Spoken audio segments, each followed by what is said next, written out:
everybody, and welcome back to TMG Entertainment. My name is Aaron Knoll. Thank you guys so much for tuning in. There's no point in being facetious and doing a panel intro. It's just the two of us. The live shot first. I do, but there's no point. Nikki's with me. How's it going, Nikki? I wasn't prepared for that. You took me off guard there. Yeah, guys, it's Friday night. That means it's time to party with Baron Zemo. Like, my God, that guy's the coolest dude in the world. I don't care how many people he killed. He killed T'Chaka. But damn, he looks good, dude. He's so cool, guys. How cool is he?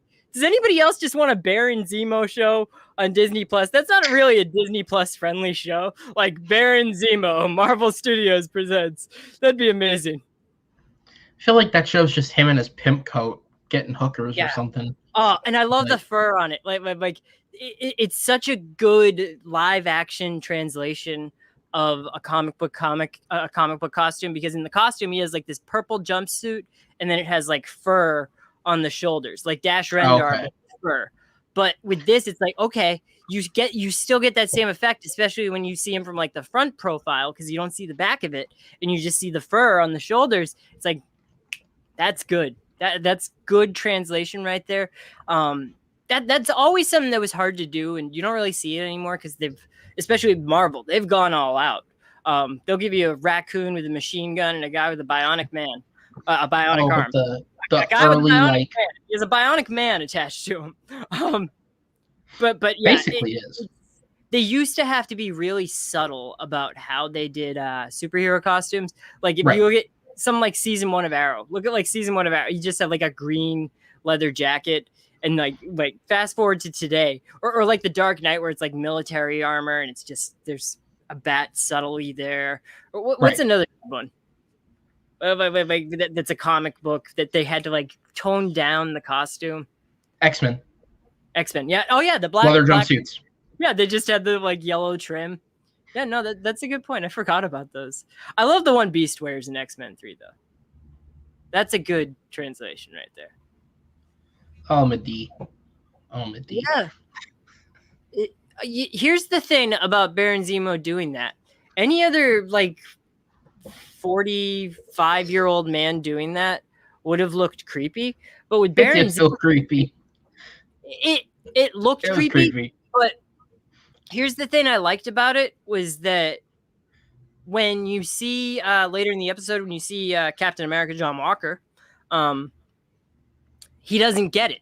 Like, he doesn't get that Zemo could be that to the ground, that a kid could have any value, that like this refugee girl could have any value to point them in the right direction. He just dismisses it. He's like, what?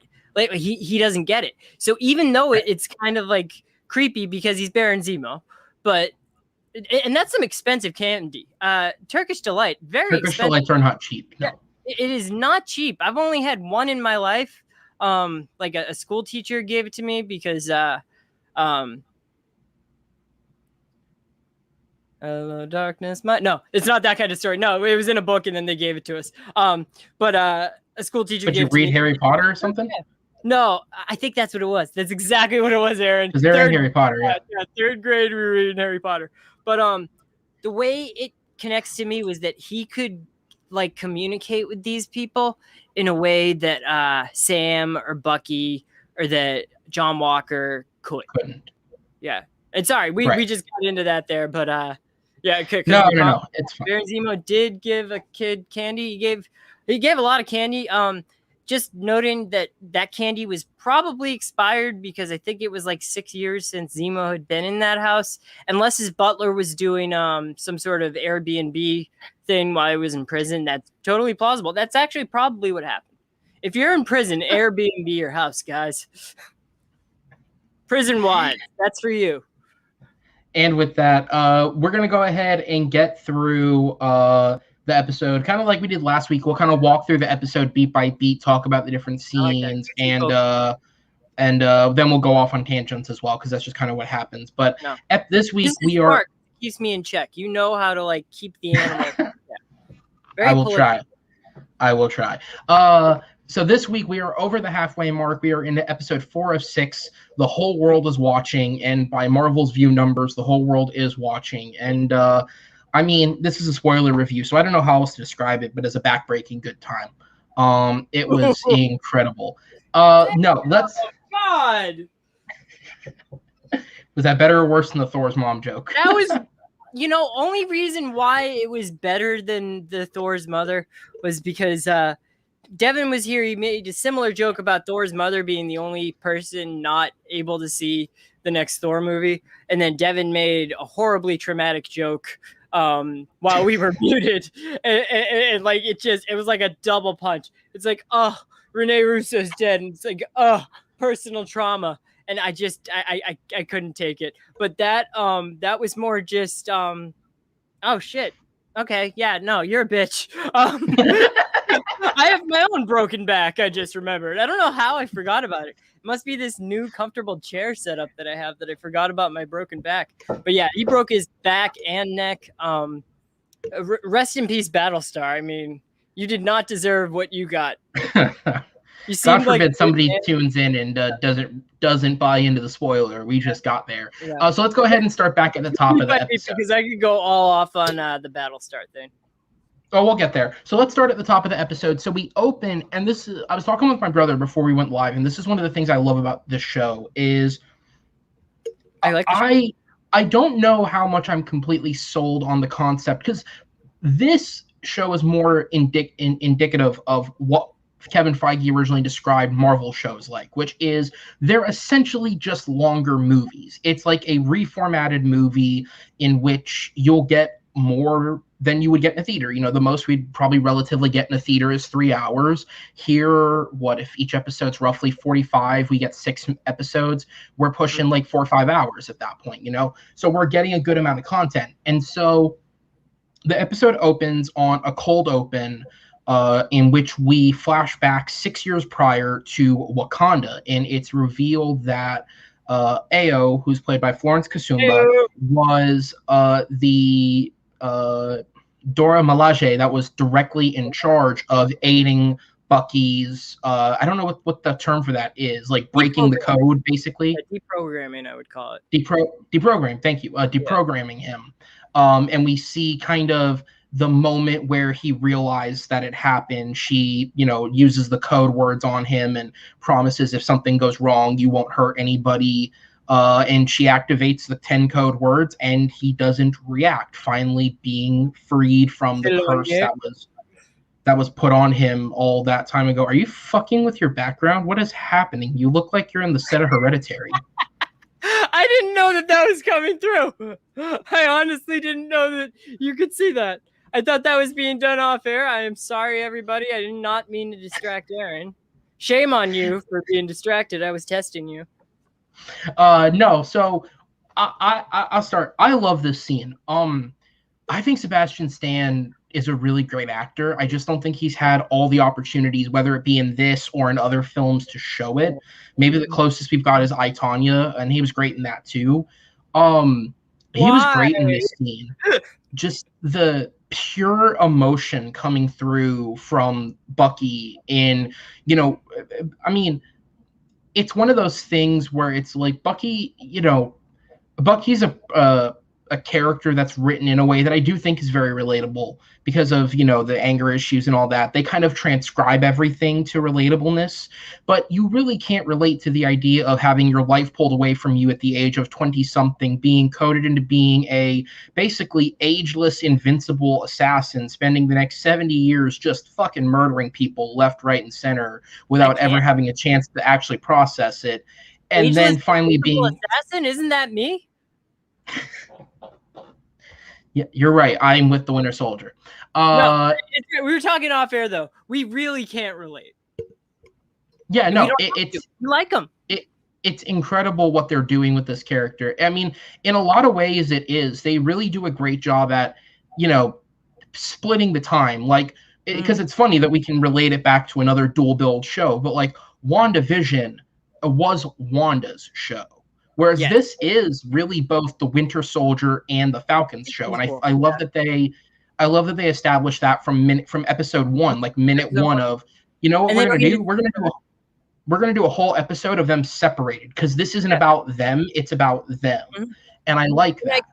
I compared it a little bit to Netflix with the the Defenders, where like they show like they start. I believe they start with Iron Fist. Actually, they start with Colleen Wayne and Iron Fist on that show, and then like they jump from character to character, and that's a good watch. If you guys like this, go back and watch that. I don't think that show got Defenders got enough love when it was on, but go back and watch that. But this I hear what you're saying where this is more equal, where I think Bucky is getting more moments where we get to see vulnerability. Like there was a real vulnerability in this scene. And did you not just feel like this overwhelming sense of just joy for him? Like you were happy for him. And that's a product of we actually, and I said this going into the show, like when it started, we really don't know who Sam is. Like we know Sam loves Steve Rogers, that's Steve Rogers' best friend in this timeline. We know he's a good dude. We know he's a good guy and that he's going to fight for humanity and that he's going to fight for his friends. But we didn't really know anything about his backstory. With Bucky, it's different because we know Bucky. We have been alongside Bucky since Captain America, the First Avenger. We know this guy. This guy is an established, full-out blown character, which is why I think Falcon in that first episode where they are separated, Falcon does get a bulk of the time. Like he gets a bulk of the story. The story is driven by Falcon in that episode. But I just noticed today, how cool is Falcon? Just the name Falcon. That's something I had never appreciated until now, because I was watching Star Trek Deep Space Nine, Avery Brooks, and he played Hawk in Spencer, the Spencer show. Not Spencer Confidential, that was the movie. But the show that was based on, that is for old people and not little kids like Aaron. Jesus Christ, I'm old. Sorry, guys. But Falcon's a cool name. It makes you feel better. I do know that movie was based on a show. I don't know who John is. My name's Nikki, but thank you for thinking that I'm John. Calm down, I think he's quoting the episode. What's up, Jesse? Thank you for coming. Oh, calm down, John. Yes, calm down, John. And we'll get to that later because I can go off about it on a tangent right now, just like I am right now. But I think with WandaVision, where clearly she was like the standout as far as acting goes, like there was an episode, I think it was the second last episode called Previously On. After that episode, I said that Elizabeth Olsen needs to be nominated for Best Lead Actress at the Emmys next year. I think that hands down needs to happen. And that's one of the things with being on TV. They're going to get the awards love that they normally wouldn't get from movies. And I don't think that's something anybody thought about yet. They're going to be nominated for Golden Globes and Emmys. Because Mando... all that stuff. But with Oscars, they won't be nominated. But it might have people take like a second look at it because these are good actors and you get great stories in these movies. I still think Endgame was robbed for not at least being nominated for an Academy Award. I still think Bad Boys 3 was robbed for not being an Academy Award. Okay. All right. Let's end this tangent. But the thing with that is what I was saying is that Sebastian Stan, I think with this show, I think he, after this episode, deserves a Best Lead Actor or Best Supporting Actor. I think they would give him in this show because there is no lead actor. It's like, again, one of those things that they do on the Oscars. And they did it back with Lost, too, where everybody on Lost who was nominated, they were all nominated as Best Supporting Actor because there is no real lead actor on that show. Just like with this show, there is no real lead actor. It's a co-lead. So it's best the Oscars did it this year with Judas and the Black Messiah, although I'd argue they're both kind of leads, but that's a whole nother problem. And don't you think that the Oscars are more political than the Emmys, though? Like, nobody really campaigns for an Emmy. People campaign for Oscars. True. I don't know who fucked up that campaign, but that's another discussion. So let's keep going. Fucking Christ. So let's keep going. So we move through the episode. So we get out of the opening and we get back to the cliffhanger from the previous episode where Bucky is in the street with Io or Io. I don't know how you say her name. Is it Io or Ao? Ao. Ao, thank you. Ao, who's been with us since Civil War. She was the first Dora Milaje we ever seen. And Ao. Ao, the king. Yeah, I couldn't remember. But yeah, so... Move. Basically, Ao says, basically, how could you break Zemo out? He killed our king. He, affected us, our country in that way. How could you, you're supposed to understand our people, basically. How could you break him out? And Bucky basically says, he's an end to our means. And so she goes, okay, you have 8 hours to get as much out of him as possible, and then we're coming for him. He speaks Wakandan. He does, which makes sense. It's like, it's not something we've seen yet, but like, it makes sense if he lived there for a couple years. Because, I mean, there's 2 years between Infinity War and Civil War. So you can assume he lived there for 2 years. He's multilingual, which we've seen, and Sam is also multilingual. Aaron, I have a challenge that I want to propose. I want to learn a language this week. So I want you to pick a language at the end of the show. Sit on this. Pick it at the end of the show that I can learn at the end. Espanol, Spanish? ¿Dónde Sure, está if you want. Yeah. So I'll learn it by the end of the week. I will learn Spanish on a Rosetta Stone by the end of the week. I learn things very quickly, but continue. If you can pull that off, I'll be impressed. So we move on up. So basically, we get to the scene that Nikki's talking about, kind of skipping ahead. Basically, they decide to go explore the town. Sam speaks to one of the locals who basically kind of explains the situation in the area of like, look, we know who you are. We know in the past you've done good, but we can't trust you at the moment because your government is coming over and kind of fucking things up. So we don't know whether or not to trust you. Most famous person in the world. Like, as far as famous people goes, he's top 5. Sam Wilson, they love him. Like, the world loves him. He's like Tom Brady. Like, that's who I compare Sam Wilson to. He's like Tom Brady. Everybody knows who Tom Brady is. Everybody knows who Tom Brady looks like. Sam Wilson is like the MCU's Tom Brady. Like, when people see him, they're like, whoa, is he real? Is that him? Like, you know, when you see a celebrity like in public, you're like, oh my God, is that really them? Yeah. Have you ever seen a celebrity in public? I've met celebrities, but I've never actually like bumped into one in public. You've met celebrities. I don't have the soundboard ready, but oh, good for you. Which celebrity? I don't know if I'm actually allowed to say. I don't actually know if I'm allowed to say. Some of them I had to sign. Do it. Say it. Some of them I had to sign documents to meet. I will say it was, albeit very, very, very, very briefly, but I have technically met Bob Iger and Kevin Feige. Ooh, wow! Like, in a very quick guy. Like, in a very quick, like, they were at the theater I used to work at. They were there because I was on Disney property. They were there for a. I don't technically know what I'm allowed to say. They were there for a meeting that was happening in our building. And because I was a part of management at the time, it was essentially they walked past us, said hello, we said hi back. But I have met them. I'm gonna one up you. Go ahead. I didn't sign any documents, so I can say whatever I want. So I met Dennis Eckersley. He was a pitcher for the Oakland A's and Boston Red Sox. I have spoken on the phone with Andre Tippett, who is a football player. Is it Andre Tippett? No. It was Jermaine Wiggins. It wasn't Andre Tippett. I'm sorry, Andre Tippett. It was Jermaine Wiggins. And I have physically, I walked by Rihanna at a baseball game, and I was like, and then I met Stephen King, and I argued that I am Jacob Tremblay's character in Dr. Sleep. So anyway, if he lived after what she did to him? Yeah, we are just flexing now. It seems like we're over-communicating, aren't we? Yeah. But no, I like the scene where they go out into the town. It shows that Zemo's a man of the people. It shows that Sam's a man of the people. And then I don't know what's next. Like they do. Yeah. So I did like that the guy was like, I know who you are, but I'm loyal. Like, I'm loyal to the Flag Smashers. I can't talk to you. I can't trust you.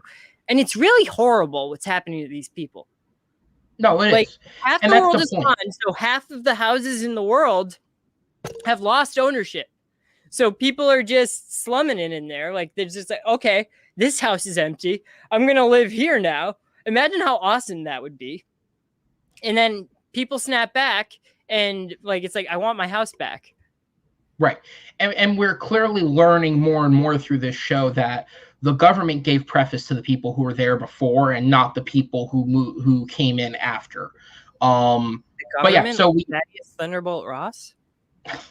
So we keep moving on, and so essentially, kind of continuing that scene, we get the moment we talked about earlier. We don't really have to go too in depth there, but Zemo kind of approaches the kids. He shows out the candy, basically, and it's kind of showing the humanistic approach that Zemo has, and honestly, it made sense in the moment because people kind of forget, like, and honestly, it was something I forgot until they say it in the episode.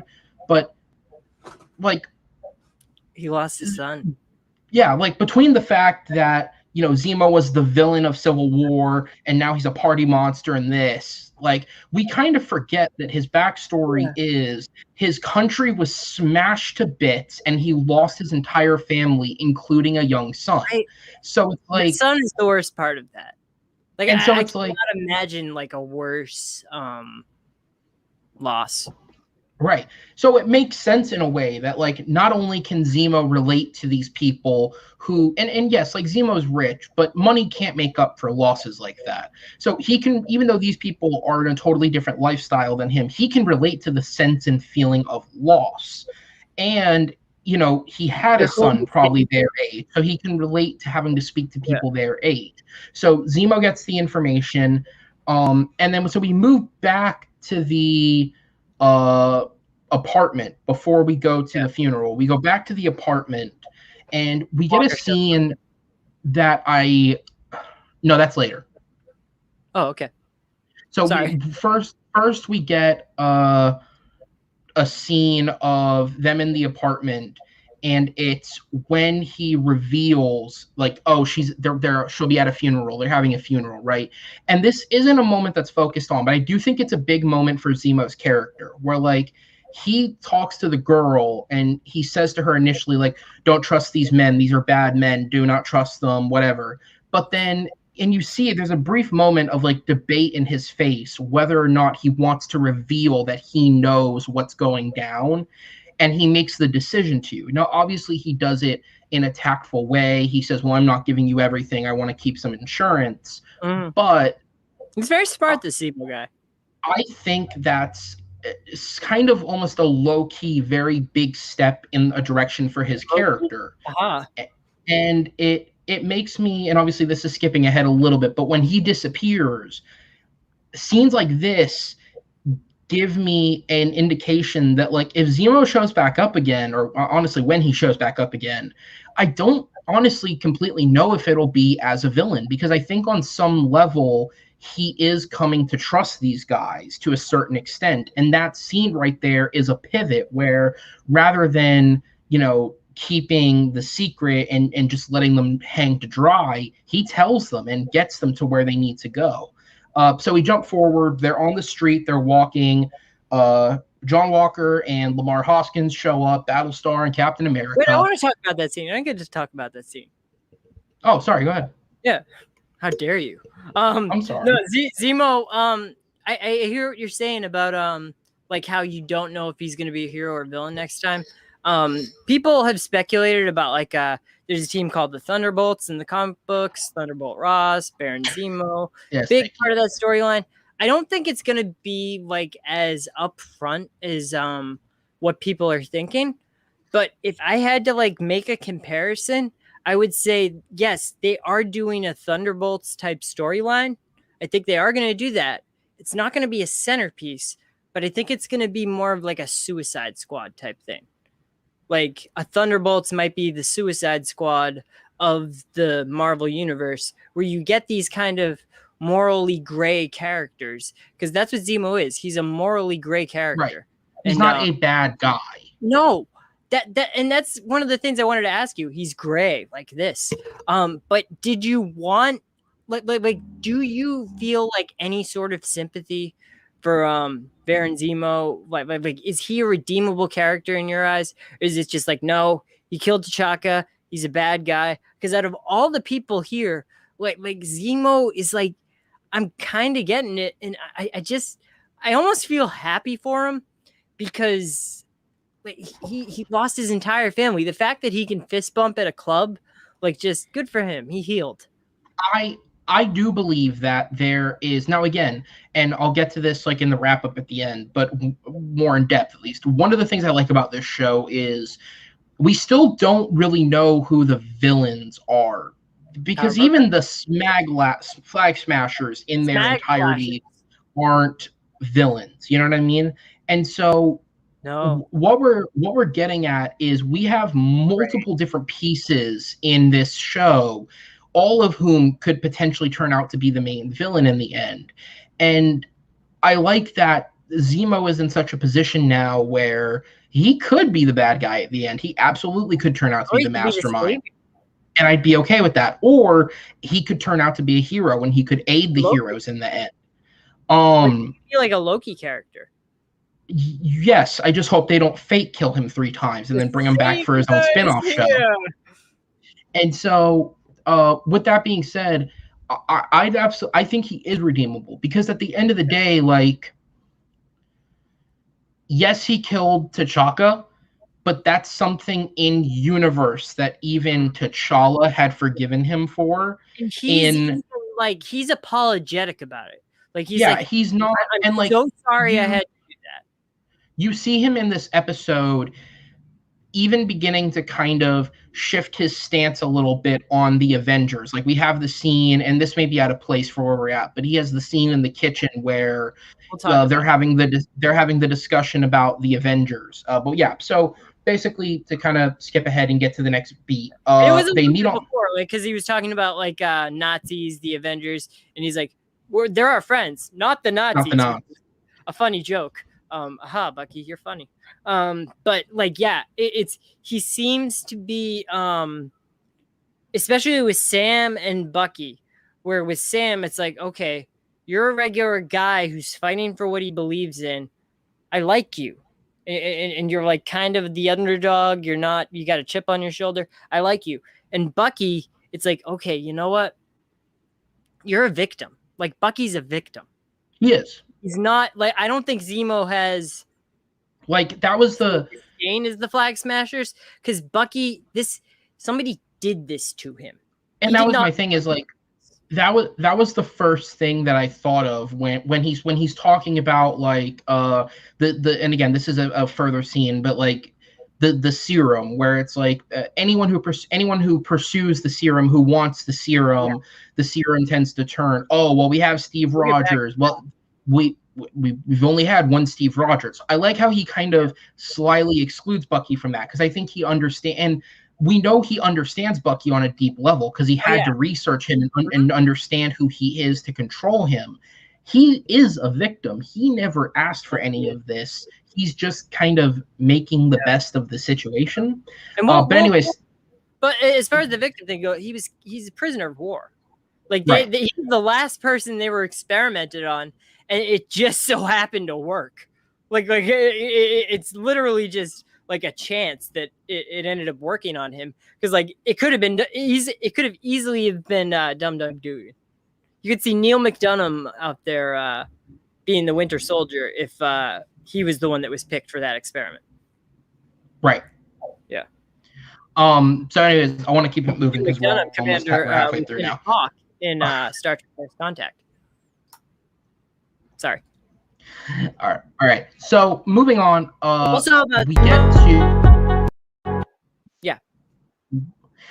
We get to they're on the street. They meet up with Hoskins and with Walker, and they basically temporarily they team up.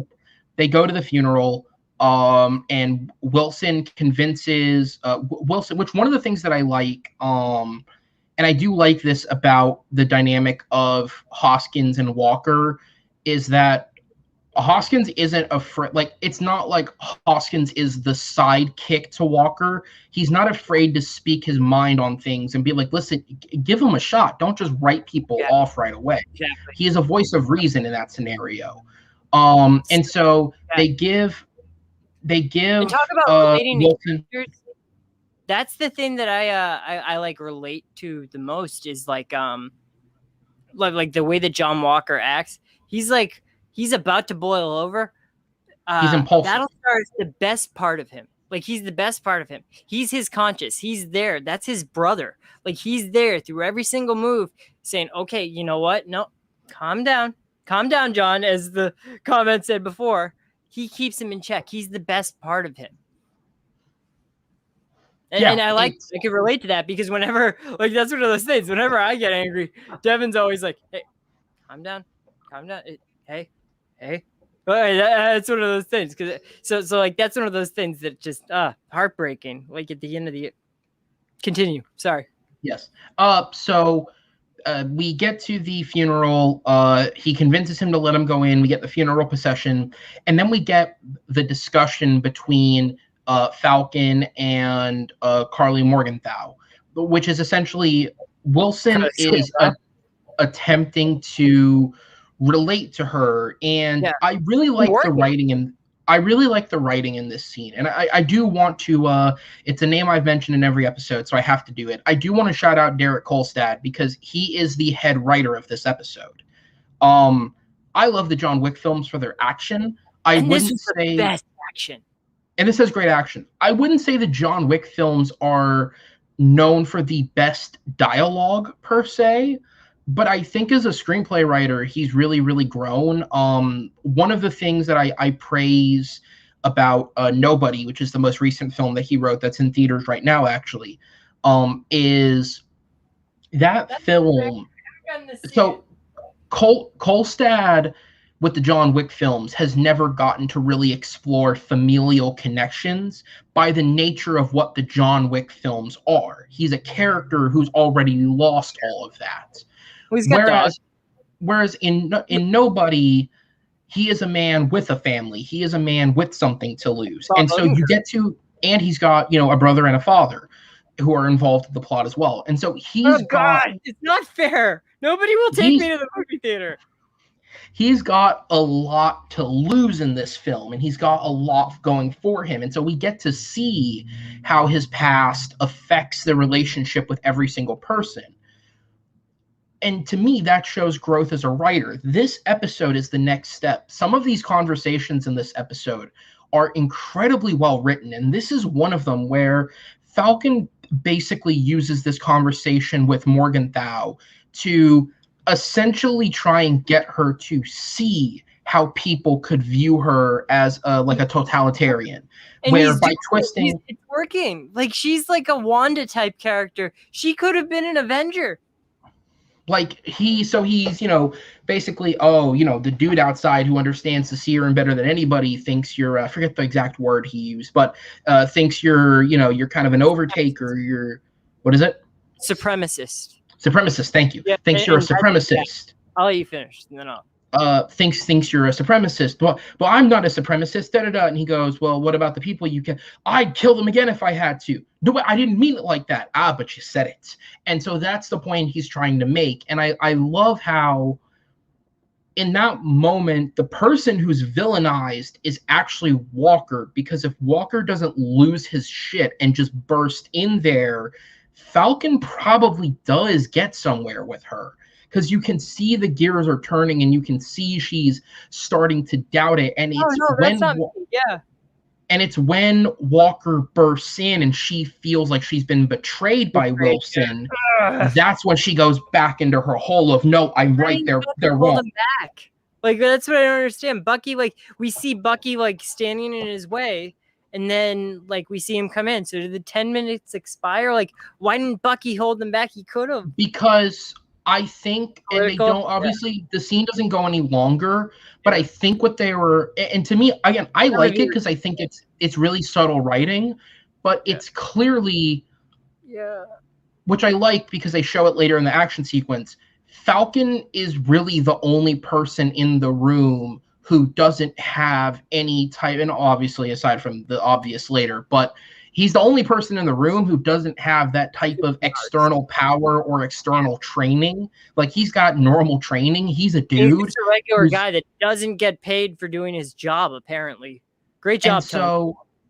And so in that moment, it's a moment of like, I think that's Walker finally getting Bucky to break down and admit in some way that he cares about him, because he It's his sold him partner. on the idea of, if something goes wrong in there, he's not going to be able to hold himself. You're gonna let your partner out there like fend for himself against somebody he can't beat? Like Bucky, Right. and he's like a man's man. Like he's old fashioned, but he loves Sam. Sam's his brother in arms. Like that's his friend. Like they came together because of Steve, but he clearly values this relationship that he has with it. They're just like they're both like too man enough to admit it. But right. yeah, and it's one of those things that and we get it with Battlestar too, where these guys like we get these two sets of like brothers in arms, a lot of brotherhood here, a lot of family, but like it's one of those things that like Carly, he was getting through to her. Like I view Carly as like a Wanda Maximoff type character, Scarlet Witch, where when we see her in Age of Ultron, she's a terrorist. I'm sorry, I'm gonna make a Star Trek comparison here. Major Kira Nerys on Deep Space Nine. She is a terrorist.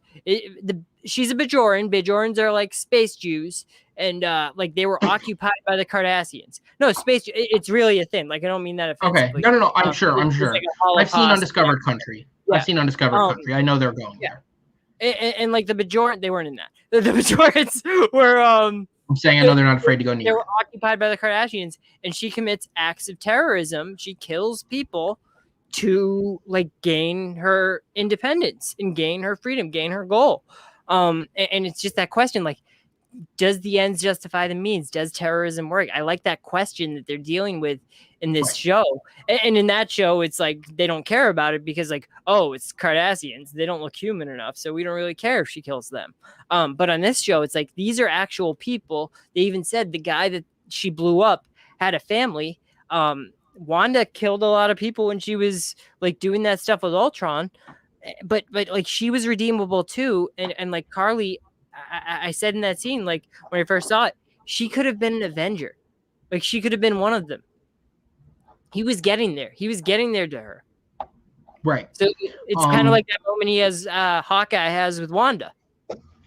It doesn't matter what you did. It doesn't matter what you did back then. What matters is what you do right now. This moment right now. Door, you're an Avenger. And she could have had that type of moment if only that Cap douchebag didn't walk in. All right. So to keep it moving, I'll kind of run through a bit more of the plot quickly, and we'll get to another discussion point. So we move forward. An action sequence happens, a well-done action sequence. But essentially how it ends is Zemo previously was handcuffed by Walker because he doesn't trust him. Fair play to him. He breaks free from the handcuffs, goes off, and is able to one of the few moments of the episode that kind of confused me is it's just like, wow, that's kind of luck that he bumped into her, really, but they couldn't catch her.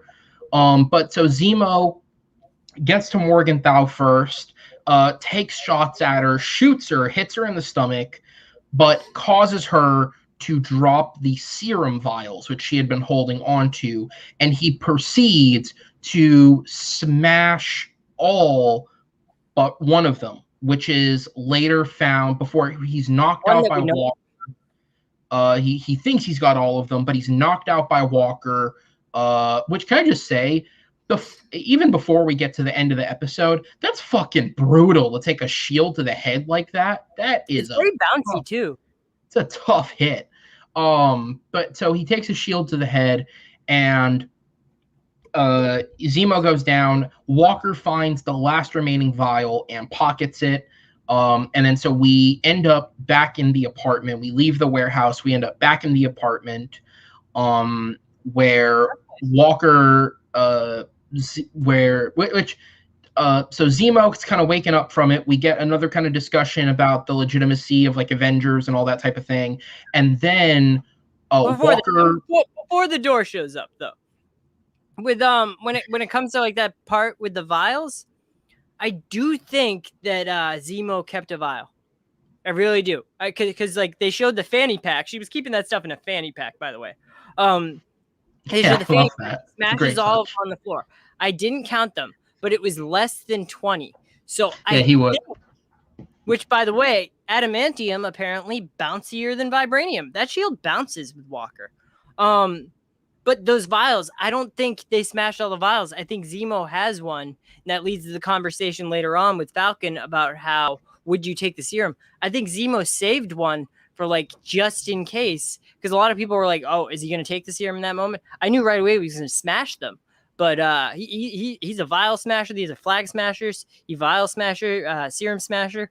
But I knew he wasn't going to take it for himself. But I think the whole entire point, if you think that you're unworthy of power, like if you're like, no, I wouldn't take it, I'm not worthy of that, that makes you worthy. Power is thrust upon people. Greatness is not found. It is thrust upon you.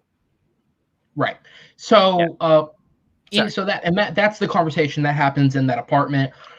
Walker bursts in, makes a declaration. Look, I'm arresting him. That's that.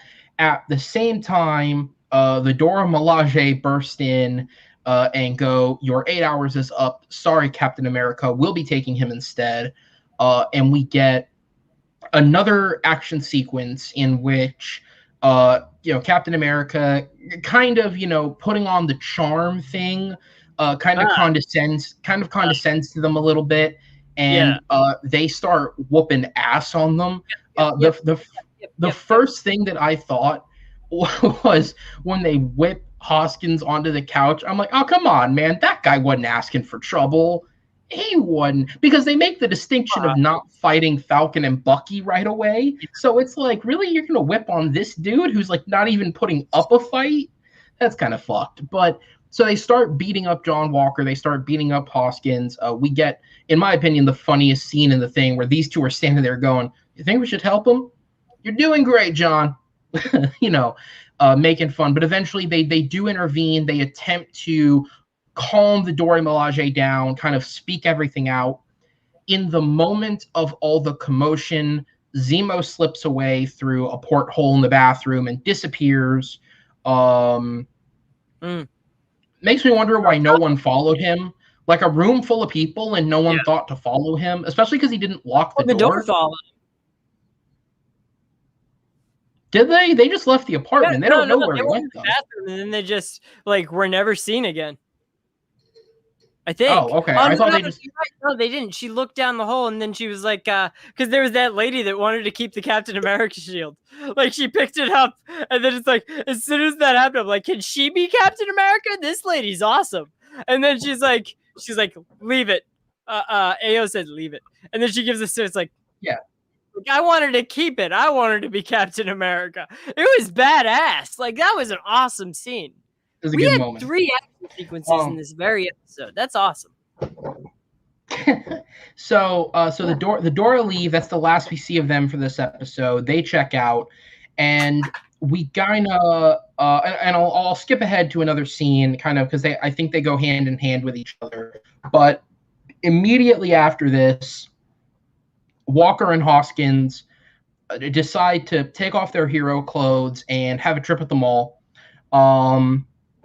Where we get a which I do. One of the things I do love is they constantly make reference to the fact that wherever the Avengers go, people are aware they're there, but they're not afraid to just chill in the middle of the street or like at a mall and not worried about anything happening. I do kind of like that touch. But so we get the two of them at the mall, and they're having this discussion about kind of, Walker's clearly on an all-time low. He makes the comment after the fight with the Dora Milaje of like, I got my ass kicked by them and they're not even super soldiers. So what does that make me? And we get a bit of insight into his background, and understanding where, he's talking about, and I think it's funny, they have the same conversation that Bucky or that Falcon and Zemo have, except the difference here is, if you had the serum, would you take it? Hell yeah, I would take it. Like, no questions asked, would I take that serum?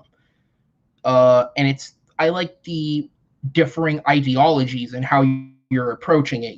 They're approaching it from the side of, well, if you're a good person, then having more power will simply just enhance the good you can do for people. Whereas Zemo and Falcon are looking at it from the nature of, well, power can lead to corruption by simply having it. So if I don't need it, I don't want it.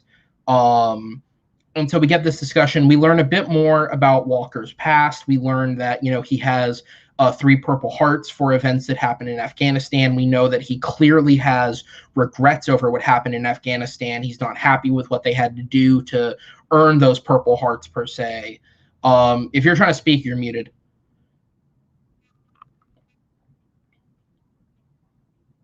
So they're speaking about their Purple Hearts.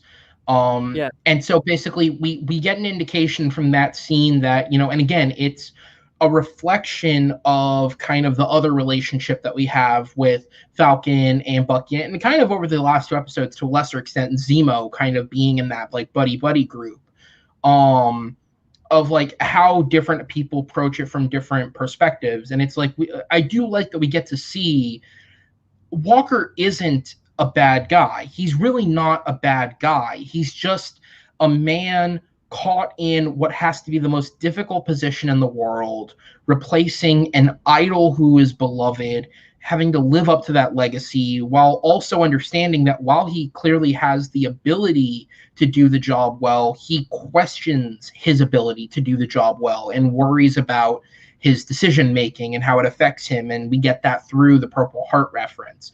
And this is another one, man. Like I gotta say, like, shout out to him for his action, because his action's great too.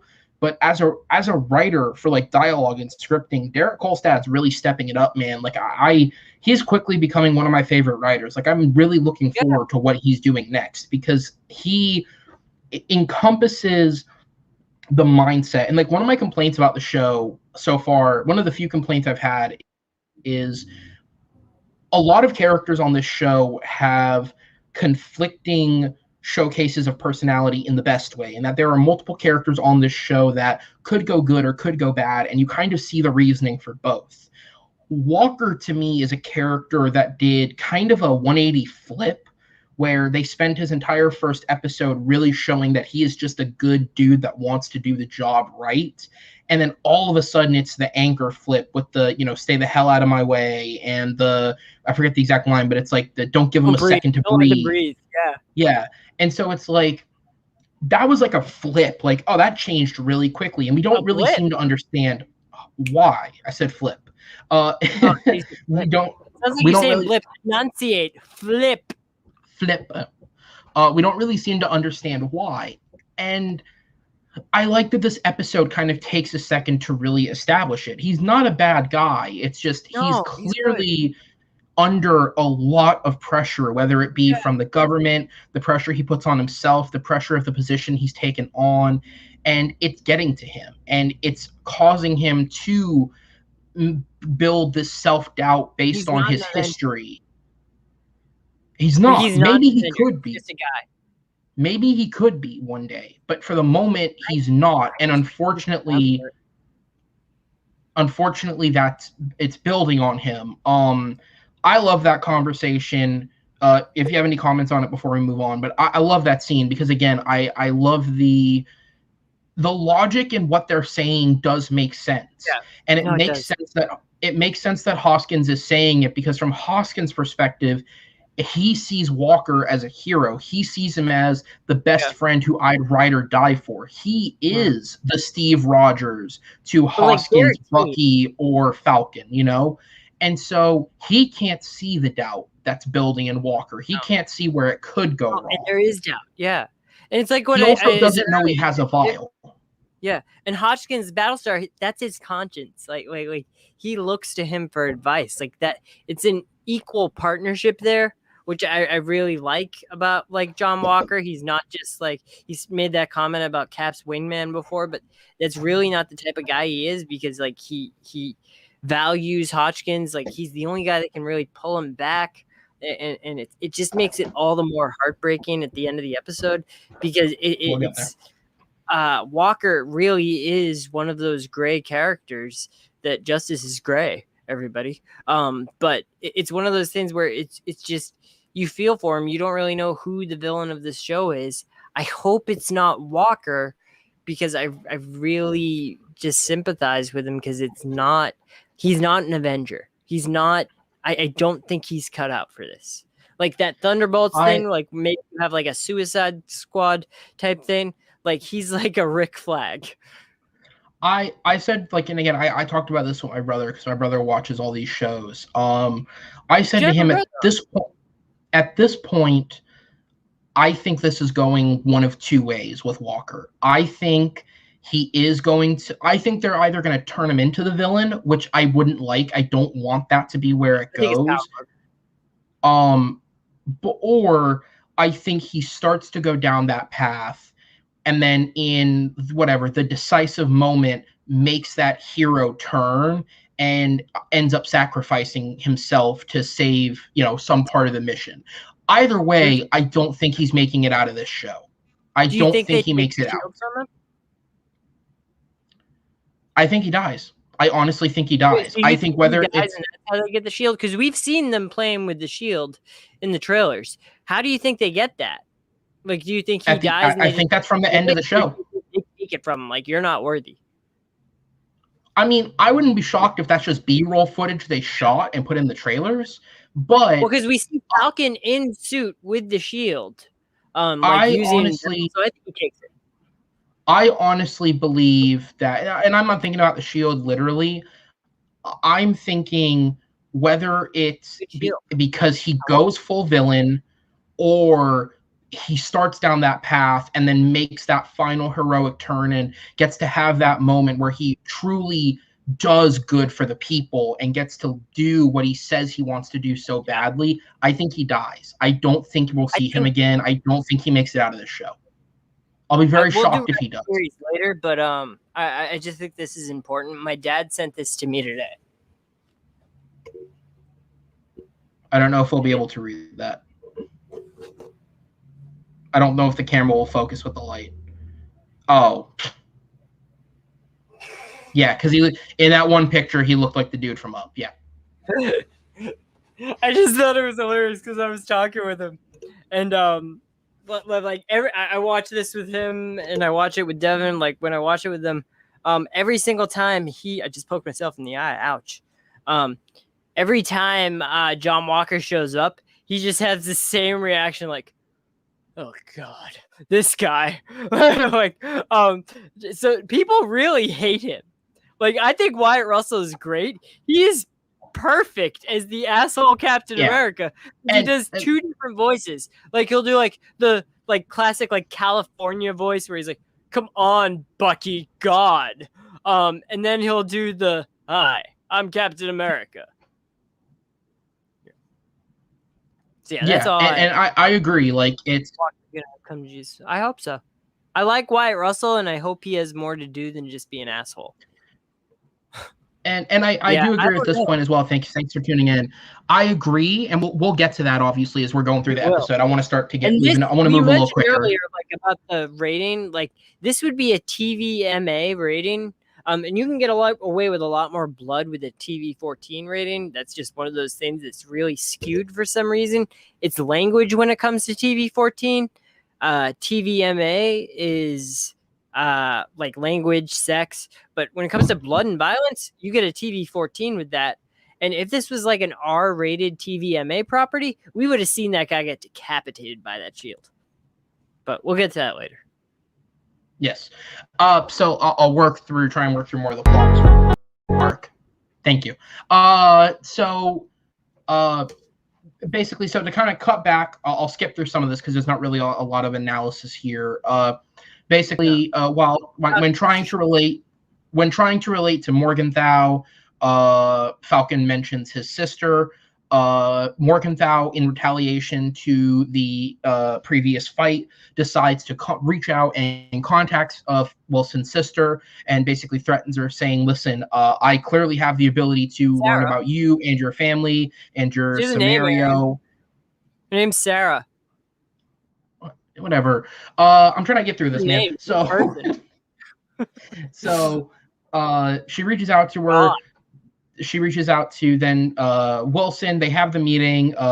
Bucky goes in, and while they're having this discussion, and the discussion in and of itself is civil enough initially, which I don't remember at what point they established that Sharon can tap into his comm, but Sharon taps in and basically says, "Hey, Walker's on the move. Walker's on the move to this location. And He's Power found Broker's someone. pissed. She also Someone's found dropped something. Power Broker's pissed, and she's well protected. Like, she's got so many guys with guns. Like, so, like, that just feeds into the Power Broker theories, guys. Yeah, so, yeah, I wasn't even going to go down that at this point. There's so much happening here. So, train of thought. All right, so they realize that Walker is heading toward the kind of Flag Smashers head base. They, all three of them, realistically race over there because which is one of the few confusing moments of the episode, because I was like, I don't 100% get why they're racing there. I feel like they'd be more worried about what's happening in the moment, like with that discussion. But for whatever happens, spot, and they're all going to the same spot. And why didn't Falcon just fly Bucky there instead of Bucky running?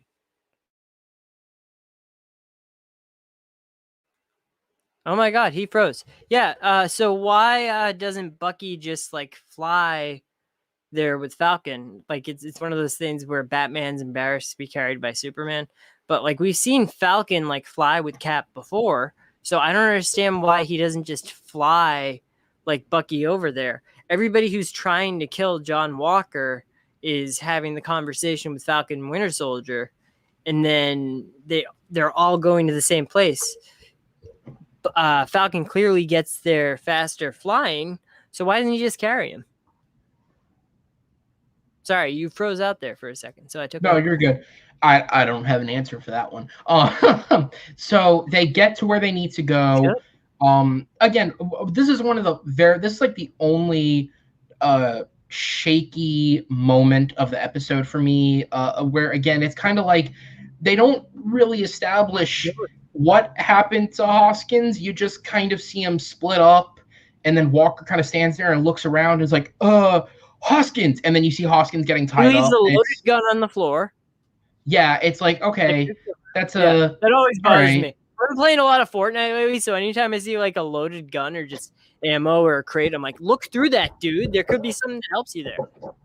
So he moves in. Falcon shows up. They work together again for a minute, kind of breaking through. And I love, as much as I said, this is the only scene where I really have some nitpicks about how they executed it. Mm-hmm. I love the way that they indicate that he has taken the serum. Because when I realized he grabbed the serum, immediately my first thought was, I really hope we don't get like the stereotypical, like he's off to the side and like drinks it down and we start seeing like him shake and shit, like there's some sort of physical transformation. No, I love how it's like he walks in, he is doing shit he was not able to do before, and you see like the little muscle spasms and you see him twitching a little bit, and it's like, oh, there's some shit going on in him. Too. Because when I saw the shield go into the wall, I'm like, okay, is that drywall or is that concrete? Because if it's drywall, I believe that he could just do that, not super soldier. But if it's concrete, then that's what I said to Devin. I'm like, is that drywall or concrete? I don't think anyone has ever thought that hard about a wall. No, that's the first thing I thought, because that's one of those things that I love is whenever somebody's superpowered and they just bash into a wall, it like leaves a dent. They have a lot of that in like Winter Soldier. Like he just bumps against the drywall and leaves a dent. That was drywall. This was concrete. That was definitely concrete. And yes, a lot of people think of that. People think of physics of things, man. I like science. So we get through, and to kind of get to the gist of the point, everybody ends up like Steve Rogers from behind. Everybody ends up in the same room. That door, it looks like them. And the Hoskins thing, where he was captured, the water ended up meaning nothing. But as soon as I saw that water dripping, I'm like, what is he going to drown in a puddle like Bruce Willis? But no, the water really created it. Yeah. It's green screen. It's actually this like, which technically would be drywall then, because we could take that down real easy. And it's not the right color, so I need to customize it. But I've been doing like Fortnite streams, and today, if you look on my Twitch channel, I was really big. So to kind of, I'm trying to get to the end here, because we're coming up on an hour. No, you're good. So they all end up in the same room. and we kind of get to the pinnacle moment, and I'll just kind of explain the rest of the episode out, and then we can talk about it a little bit. So all the heroes, all the bad guys end up in the same room, and they're all kind of taking on each other, and Morgenthau goes in for a bit, like a attack on Walker, and Hoskins intercedes it, tries to kind of push and fight her back, and she kind of just, not even with like insane intensity, but she kind of just, I can't remember, yeah, just like a pushback, and it sends him. Like, I don't think it was intentional. It was an accident. Yeah, and it clearly wasn't. It was accidental, but it's not understanding the power. Fucking run! And so she sends him back. He flies across the room into a pillar, and essentially instantly, back snap, neck snap, Lamar Hoskins is dead. And I mean, when I heard like that noise, before you even like can process he's dead, I immediately went, that sounded like Amazing Spider-Man 2. That dude is dead. There's no way he's living. Yes. So and from there I was just like, oh shit, they're getting dark, like quick. No. This turned quick. And so Walker goes over, and I have to say, and I'll get into it after the fact once I get over explaining it. In my opinion, this is one of the best executed scenes that Marvel's ever done. So we get in, and by far. Essentially all sound is muted. The score cuts. The sound is muted. And it's just him, Hoskins, wake up. He's trying to get him to wake up. He realizes he's dead. The Flag Smashers are fucking fleeing in groups. They're like, oh, shit. And so he runs out a window, and I love this touch. He breaks the window, and we get the sound back, like the dry sound back, but we don't get any score. He lands on the ground, looks at the first person, which is the dude who, again, I don't remember him being prominent in any of the previous episodes. In this episode, yeah, he was the guy that he said his uncle buried. His uncle's grave was where they buried the serum. Right, and so, but I liked having a character like that because, again, it's a way of humanizing and getting into the mind of and understanding Morgenthau by having her almost develop a relationship of some kind, even if it's not romantic, developing a relationship with the people around her. It's a way of with the Carl Keith Urban accent. It's a way of exploring the character. And so he jumps out the window, sees this dude, and just bolts after him. And he, eventually catches up to him because he's got the serum now. The serum's really kicking and going. And he catches up to him, kicks him into the stairs of a statue. Like, we're now in the middle of a street. And, the dude's screaming, I'm sorry, it wasn't me. I'm sorry it happened. It wasn't me. And just in that moment, there is no one else. And it's, right as Bucky and Falcon round the corner to catch up to him, we just see him bang, bang, bang, bringing the shield down on this dude, like crushing his chest in. I don't think he decapitated him. I'm not 100% sure because, again, they can't. It was R-rated. He would have. They can't show anything. To me, It seemed like he just crushed his chest in and killed him. Either way, it was like what Cap did to Tony. Like, you know what I mean? He's back in the head, and the second the mask comes off, he goes for the chest. Right. Either way, it's brutal. But he bashes him in, he kills him, and he looks up and around, and I love it where they do. The sound just kind of starts fading and muting again as he looks around and realizes the entire street is out now, watching him, posting him all over the world in cold blood, murdering this dude as Falcon and Bucky watch on. And that's where the episode ends. And one of the things that the touch that I loved with this is we cut straight from this to the credits, and the credits opted not to use the score that they've used in the other episodes. They just let this like somber kind of almost background sounding piece play as a way of like, oh, this isn't the end of the episode. This dude just killed in cold blood, and you have to sit in it now. And, this is where we're at. And I'll let you get on it in a second. But in my opinion, and this is a great episode. It is. maybe the best they've done so far. This scene, single-handedly to me, is one of the best scenes they have ever executed in a Marvel property like the MCU. It's one of the best executed scenes because it made me feel a feeling that I don't often feel during Marvel films, which is I felt sick watching it. Like, I was watching this going, like, fucking shit, they're really doing this? Like, they're going this brutal?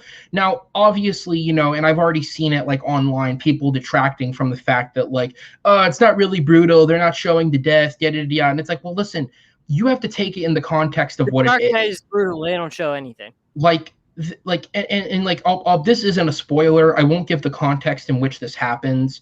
In Nobody, he gives a makeshift tracheotomy with a straw.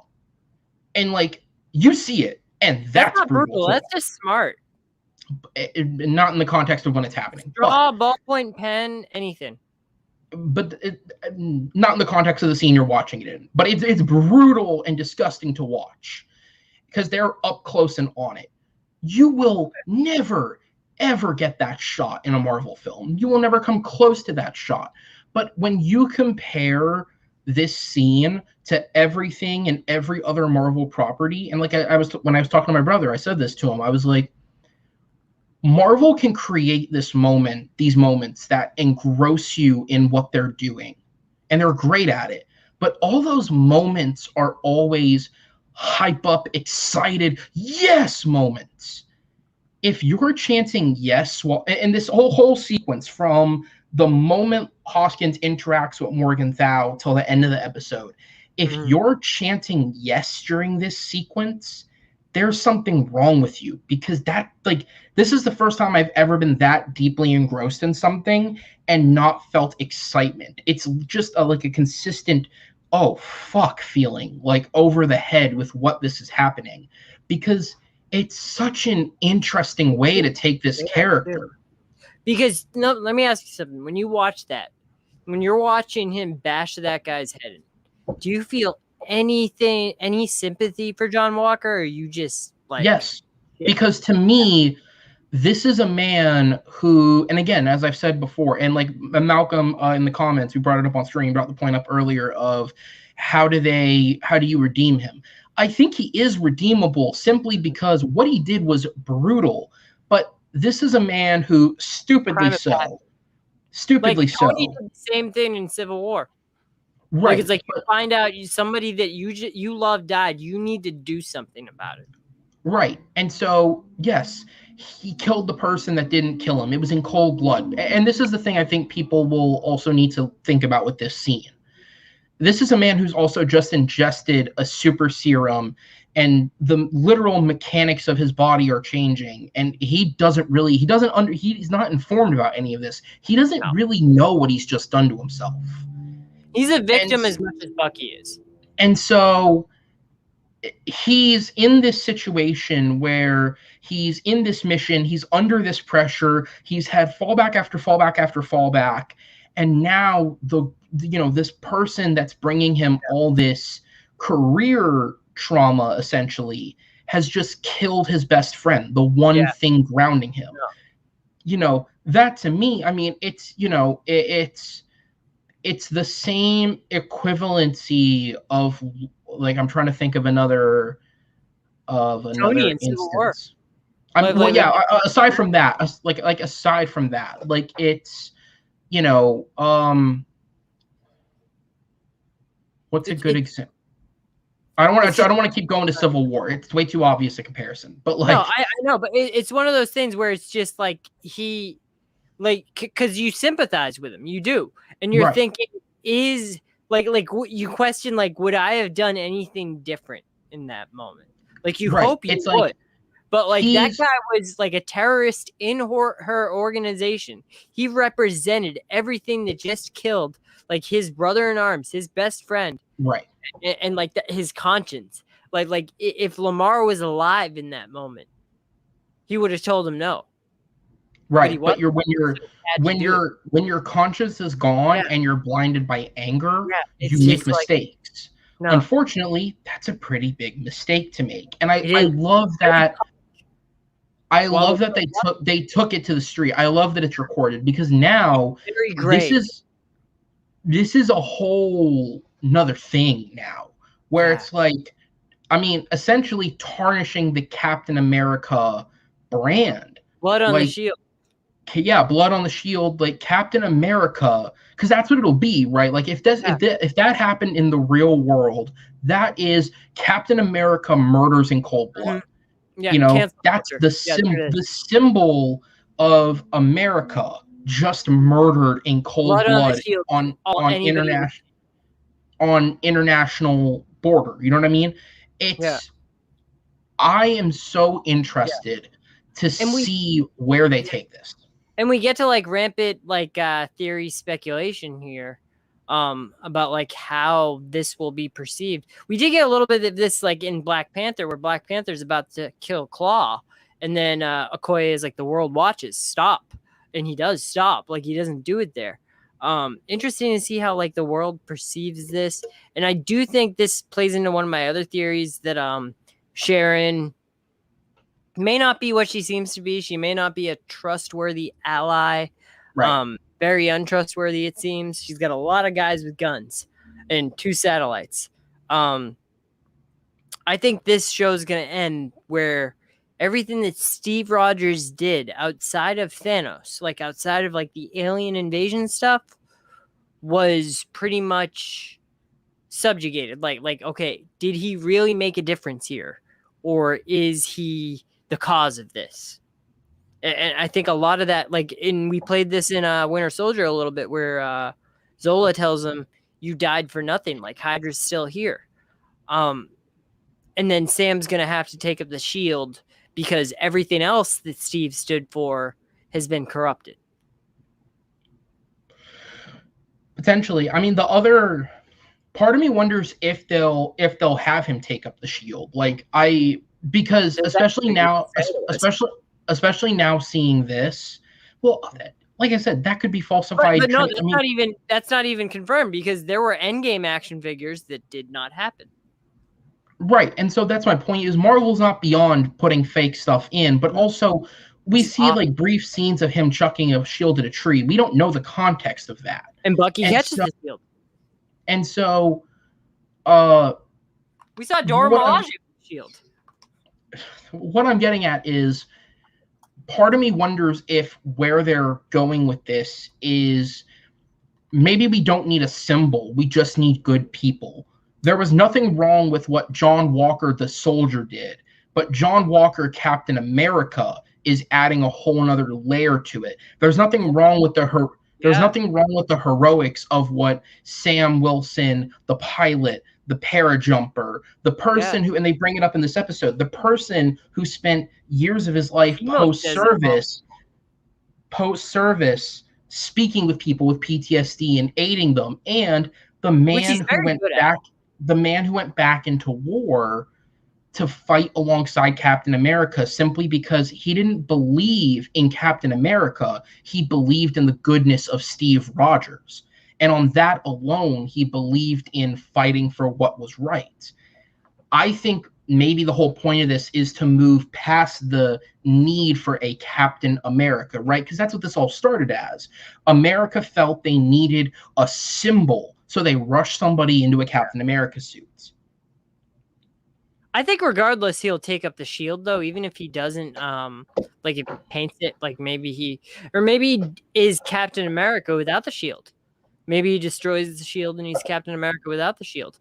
I think like my biggest theory, like my biggest out there theory, and this is just off of what I heard, like something that the director said or the writer said, was that episode 5 is going to make you cry. So I'm kind of thinking maybe Bucky dies and then Sam's left alone in the last episode becoming Captain America. You think they'd kill Bucky? Look, he's been in as much movies as anybody at this point. Like they've gotten rid of Tony, they've gotten rid of Steve, they've gotten rid of Natasha if she doesn't live past Black Widow.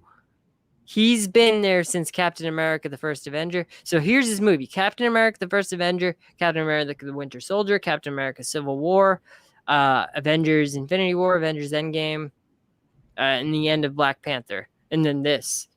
That's 7.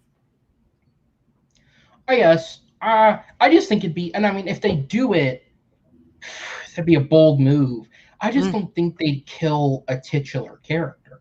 Yeah, I'm worried. I'm nervous about it because honestly, that might make me cry because he's the first one that they dust in Avengers: Infinity War, and the second that happens, people are like, oh, because the thing about Bucky is when he dies, you believe that okay, What's maybe this might stick. Like this could actually stick. Right. Like this might not be something that they reverse. And then T'Challa dies, and they're like, okay, they're not kissing away billions of dollars. What's tragic about that is that, yeah. True. I believe this. I think there are a ton of other characters that will die before Bucky. I think that'd be the most bold choice they could make.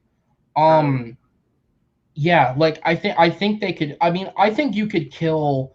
At this point, I think you could kill any one of the sympathetic characters, and it could. I mean, a cry may be a little extreme, but I think you'd get emotion. I'm a crybaby.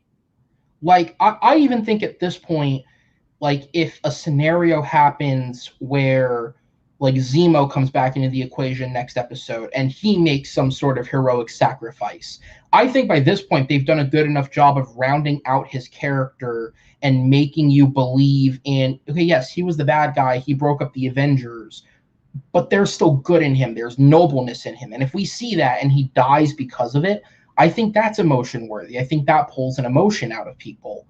I just think it'd be very bold to kill a titular character in their show. I'd respect the fuck out of them if they did it, but only if they don't bring him back, because god damn it, Marvel has a problem with this.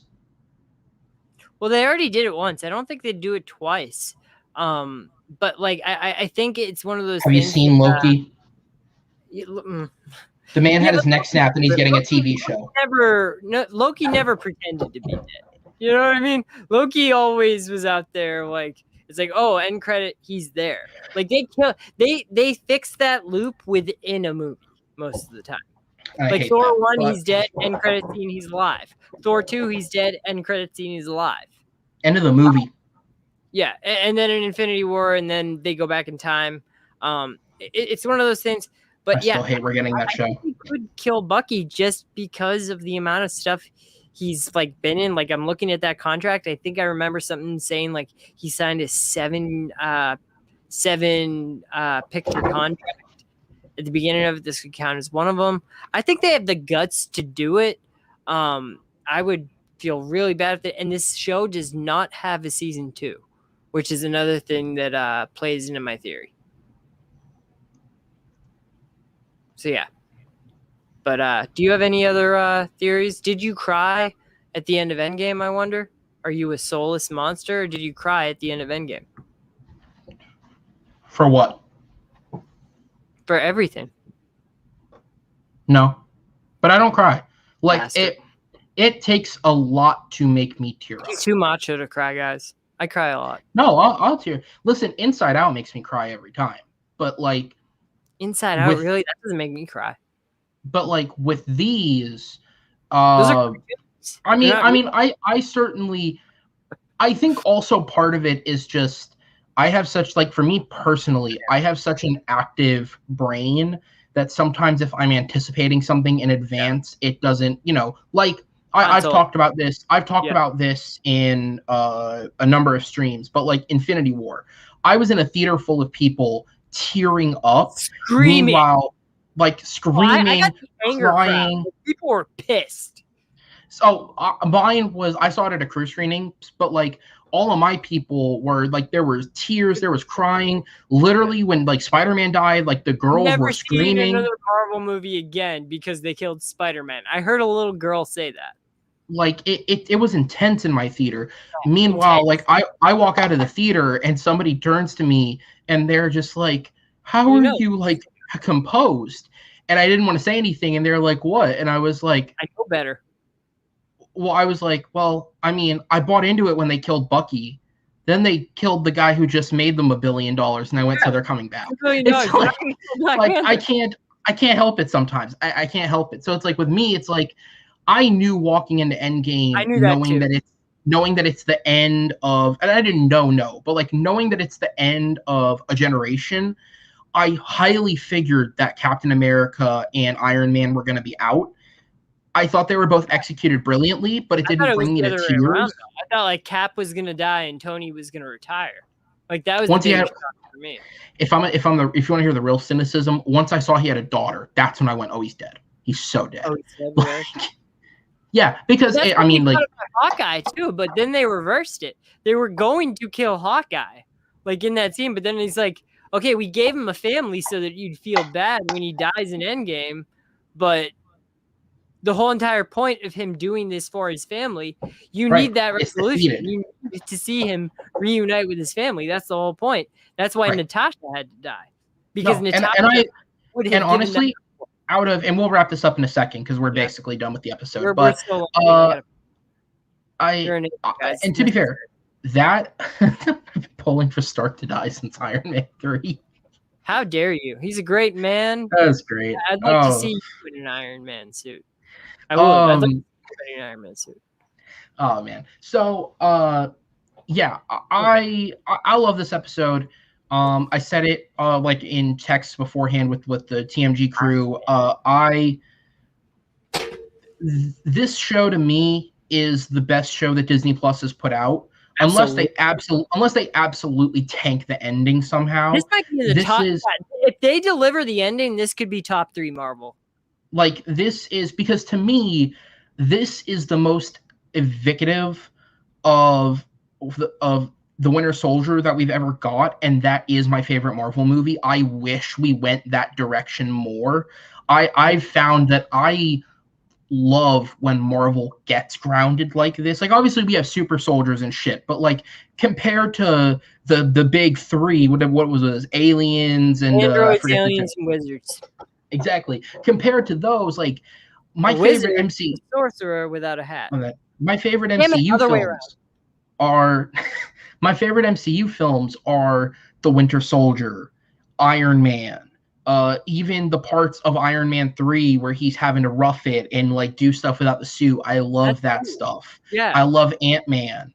I love the parts of Civil War that aren't filled with heroes, and that stuff's cool too, but I like the other stuff more. Falcon's in that. Very cool. Falcon's cool. And so that's what I love in the MCU. I love when we get grounded like that. And so this is speaking to everything that I love. This right now it's at least in my top 5, if not higher, in terms of Marvel properties. It's the best TV show that I think top 3. I think it's the best TV show that Disney Plus has put out. Better than Mandalorian, I agree.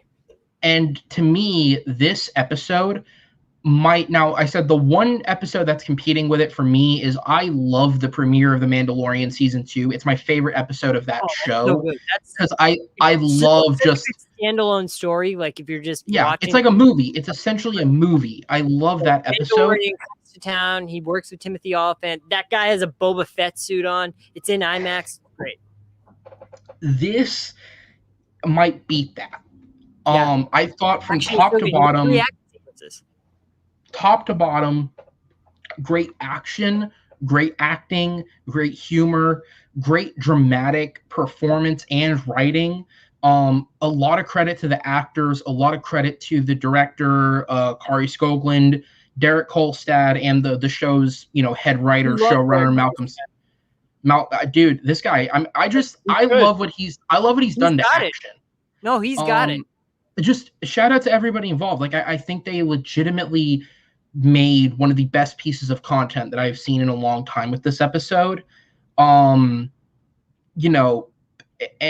like I don't think this will be topped. I don't know if the next 2 episodes will be better than this, but if they're even half as good as this one, I think they'll be great. This was a great episode. Yeah. Nikki, if you want to give a quick wrap up, go ahead. And then afterwards, where can the people find you? I just love all these people over here. You can find me here at TMG After Dark tomorrow night.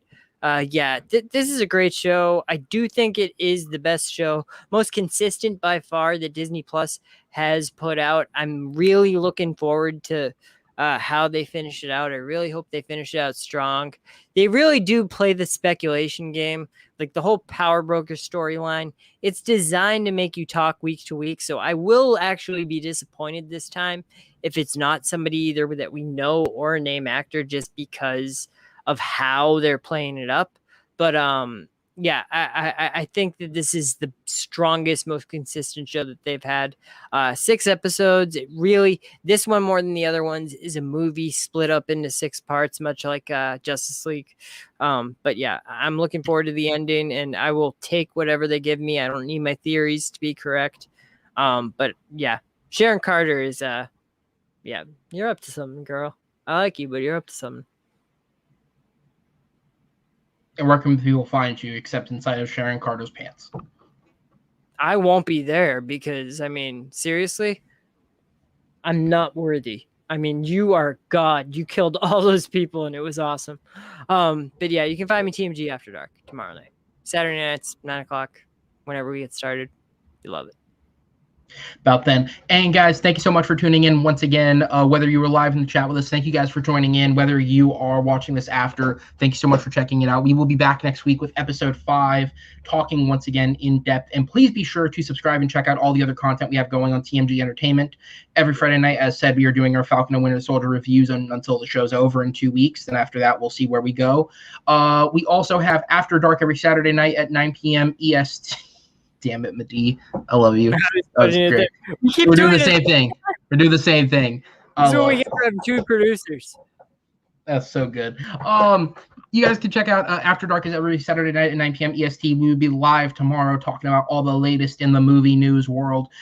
Sundays at noon EST, we have the Supernova Show. Colton Roberts brings all your geekiest pleasures to the forefront, and you guys can talk about that. On Mondays at 7 p.m. EST, we have Schmo Talks. And this week, I'll tease it here first. I'll tease it later on the Facebook page. We have a pretty cool surprise guest coming on. Let's put it this way. Schmo Talks got corrupted a little bit, so you guys will get a little bit more of that next on Monday. And on Tuesday afternoons, we have Cancel This Show, which is our political show hosted by Alan Shepard and Matt Beer. That one. I tried to cancel it. You tried to cancel it? Do it. Yeah, I came out on my computer to cancel the show. They're still doing it without me, so. They're still doing it. I think it's incredible. The guys who produced the show aren't canceled yet. I think it's very funny how they've lasted this long. I'd love to be canceled. I could just remove the episodes. I have access. And people would know me. Yeah, right? So be sure. I'm just going to leave this comment on because this is great. Be sure to check everything out. Also, be sure to check out the reviews and trailer reactions myself, Matt, and Nikki's done as well periodically. I did one on Suicide Squad. It's horrible. Thank you guys for watching, and we will see you guys next time on TMG.